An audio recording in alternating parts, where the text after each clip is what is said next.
자, 그러면 ESG는 다들 아시겠지만 환경과 사회는 좋아요. 근데 결국에 지배구조를 저는 왜 넣는지, 제가 처음에 탄소중립 전도사로 ESG의 전신이 지금도 있지만 지속가능 경영 보고서를 3일 회계법인에서 그 다음에 카이스트에서 프로토콜 만들 때부터 참여를 했는데, 그때는 이게 정말 우리의 답인 줄 알았죠. 근데 제가 탄소중립의 거짓을 알게 되고 완전히 탈바꿈해서 이것이 우리나라 기업을 굉장히 큰 피해를 주는 정책이다, 이겁니다. 자, ESG는 쉽게 이거예요. 착한 기업을 만드는 겁니다. 착한 기업. 근데 어떤 착한 기업이냐? 누구의 말을 잘 듣는 착한 기업? 정부의 말 잘 듣는 착한 기업 책출해내는 거예요. 정부의 규제에 말 잘 듣는 기업만 남겨놓으려는 어젠다가 ESG라고 보시면 됩니다. 점수를 매기거든요. ESG 프로토콜 안에 다양한 이 점수를 다 따야 투자나 대출을 가능하게 해요. 이거를 그냥 법제화 시켜버리는 거예요. ESG라는 어젠다를 가지고. 그렇게 해서 기업의 서비스의 경쟁력은 중요하지 않게 됩니다. 이제 기업이 얼마나 좋은 서비스와 얼마나 좋은 기술과 얼마나 좋은 제품을 소비자들에게 시장에 내놓는가가 중요한 게 아니고, 무엇만 중요하다? 정부의 말 잘 듣는 기업만 중요한 형태로 지금 바꿔가고 있는 겁니다. 반시장 구조죠. 그래서 기업의 활동에 정치적으로 통제하려는 목적의 무기가 ESG다. 그리고 국가 위에, 정부 위에, 그 위에 심판자 구조를 만드는, 그래서 전 세계 기업들을 통제하는 시스템이 바로 이 ESG고, 저것이 어디에서부터 시작된 것이냐? UNIPCC가 만든 겁니다. 소비자의 권한은 이제 없어져요. 제품이 아무리 좋아도요, ESG 포인트가 낮으면 그 회사를 사실은 망가뜨리는 방법은 되게 다양하거든요. 정부가 할 수 있어요. 돈의 흐름을 막아버리면 되니까. 그러면 뭐예요? 정부의 말 잘 들어야 소비자들도 그 제품을 받을 수 있다는 겁니다. 이 구조를 만드는 거고, 실제로 코로나 후에 만들어진 게 ESG고요. 국가가 기업을 통제하는 새로운 세력과 새로운 기업 구제 아닙니다. 이것이 바로 우리는 신사회주의다라고 표현을 하죠. 그래서 온난화가 문제라면 수증기를 중립해야 되는 것인가? 아니죠. 수증기에 세금 부과를 어떻게 해요? 그러니까 누구를 악마화하는 거예요? CO2, 죄 없는 CO2에다가 계속 악마화가 선전이 되는 겁니다. 그렇게 해서 이 하나의 탄소중립이라는 명분을 가지고 ESG로 기업의 비용을 계속해서 만들어내는 겁니다. 그래서 경영 효율보다 ESG 점수가 우선인 사회를 만드는 거예요. 그게 결국에 정부 눈치 보는 기업들을 통제하는 겁니다. 자, 그래서 기업은 기술에 투자해야 되는데 ESG 비용에 투자하기 시작하고, 기업 내부 의사결정을 ESG 위험 지속경영 컨설턴트들이 하고, 그 배후에는 정부가 있는 거죠. 결국 피해자는 소비자가 됩니다. 왜? 이 비용들은 기업은 다 어디로 넣어야 돼요? 프라이스, 그죠? 소비자 가격에 다 산정해야 되는 겁니다. 그럼 결국에 누가 피해 보는 거예요? 소비자, 우리 국민들이 피해 보는 거다. 기업이 무너지면 경제가 무너지지만 결국에 소비자가 그거의 모든 피해를 직격탄을 받을 것이다 라는 겁니다. 그래서 미국 연방주정부는 ESG를 폐지하기 시작했고요. ESG 금융산하 주정부 거래는 금지했고 블랙리스트도 만들어서 이제는 미국 정부 차원에서 그런 기업들이 실제로 운영할 수 없게끔 막는 법안도 만들고 있고, 친환경이 아니라 기업 존폐를 정부가 정하면 안 된다라는 겁니다. ESG의 뿌리에는 탄소 중립이에요. 그래서 제가 서두에 말씀드린 것처럼 탄소 중립이 거짓이다라는 것만 많은 대중들이 알잖아요. 그 이외에 많은 녹색 관련된 어젠다들은 도미노처럼 계속 무너질 수밖에 없어요. 왜? 그 뿌리는 탄소 중립이었으니까. 네. 그래서 제가 그 서두에 이산탄소에 대한 이야기를 좀 길게 말씀드린 거고요. 거짓은 확장되기도 쉽습니다. 자극적이니까. 그런데 거품이 꺼지는 것도 굉장히 삽시간에 꺼질 수 있어요. 뭐만 들통나면 탄소 중립이 잘못됐다는 것만 알면. 그런데 제가 정말 감사하게도 국회에서 이런 행사가 열렸어요. 세미나가 열렸어요. 국민연금과 기관사모펀드가 기업에 지배할 수 있는 의결권을 갖게끔 지금 바꾸는 법안이 발의가 됐어요. 그래서 이것을 반대한다고 많은 금융 관련, 그 다음에 법조인 분들께서 오셔서 국회에서 이제 반대하는 이제 세미나를 여신 건데, 자, 이 어젠다 안에 사실은 무엇이 들어있다? 무기가 ESG입니다. ESG 안에 기업 지배구조를 왜 넣겠어요? 기관 사모펀드. 공적 자금이 기업의 의결권을 갖고 그것에 쓰여지는 도구, 어젠다, 프로토콜이 ESG로 같이 묶여서 들어갑니다.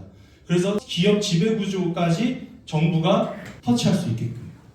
그래서 제가 가서 한 3분 정도 짧게 마지막에 말씀을 드렸습니다. 여기 계시는 국회의원분들과 많은 이제 정책을 만드시는 분들, 그리고 거기에 목소리 내주시는 분들께 실제로 이 문제는 단순히 금융의 문제가 아니고 법의 문제가 아니고 이 ESG와 같이 묶어서 우리가 대응을 해야 된다라고 말씀을 드리고 왔습니다. 사실은 이때 박성수 교수님 다들 아시다시피 지난 수년 동안 많은 이제 녹색 사기에 대해서 말씀하셨는데 국회에서만큼은 못 하셨대요. 제가 통화를 드렸는데, 그래서 제가 국회에서 최초로 녹색 사기를 말한 사람이 정말 영광스럽게도 됐습니다. 진짜 저 이때 국회의원분들 8분 계셨거든요. 정말 강하게 말씀드렸고 이제는 뭔가 제가 또 이것이 마지막이 아니라 시작이 되어서 이 녹색 문제를 해결해 나가는데 큰 좋은 계기가 또 됐으면 좋겠습니다. 녹색 정책을 이제 정리하겠습니다. 탄소 중립은 녹색 사기국의 명분을 강하게 만들고 공포감과 시민 통제의 핵심 영역입니다. 그리고 아리백은 에너지 시스템의 무기가 되고 ESG 경영은 기업 산업의 경쟁력을 무너뜨리고 정부가 기업을 통제하는 형태.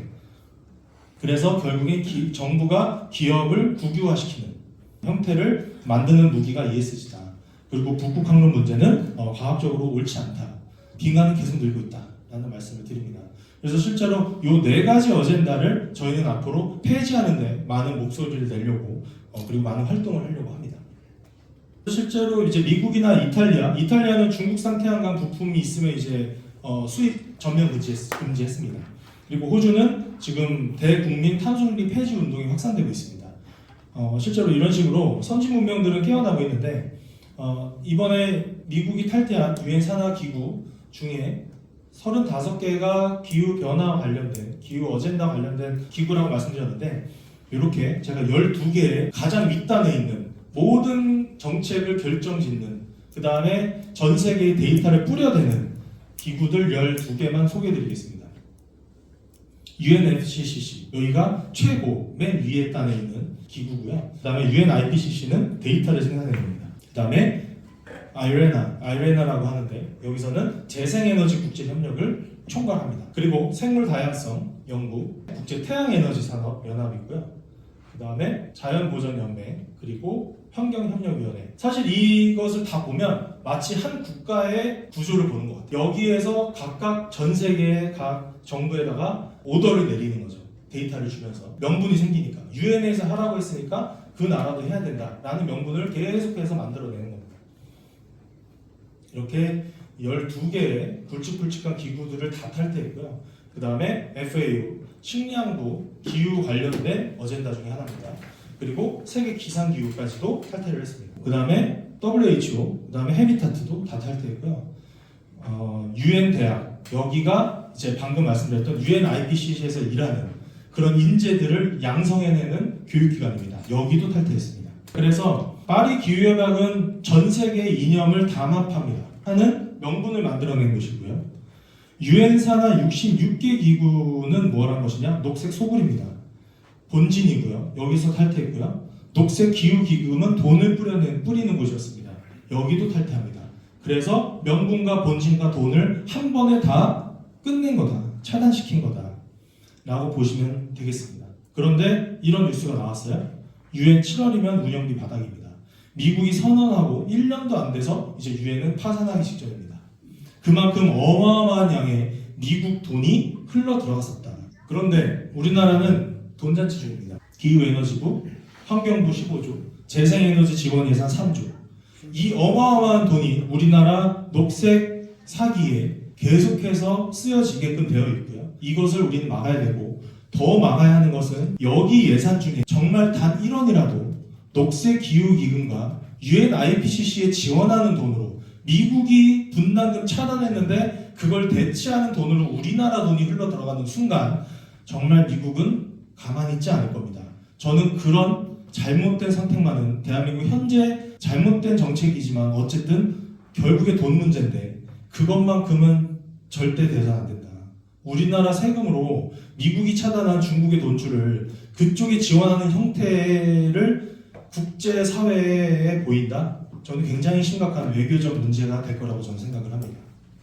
자, 그래서 국가 경제 붕괴와 사회 혼란과 그 다음에 기업 경쟁력과 AI 시대를 우리가 준비하지 못하는 판국으로 가면 안 된다. 그나마 최근에 원전을 다시 신축하는 것을 승인을 했죠. 그런데 사실 그것을 보고 너무 기뻐하면 안 돼요.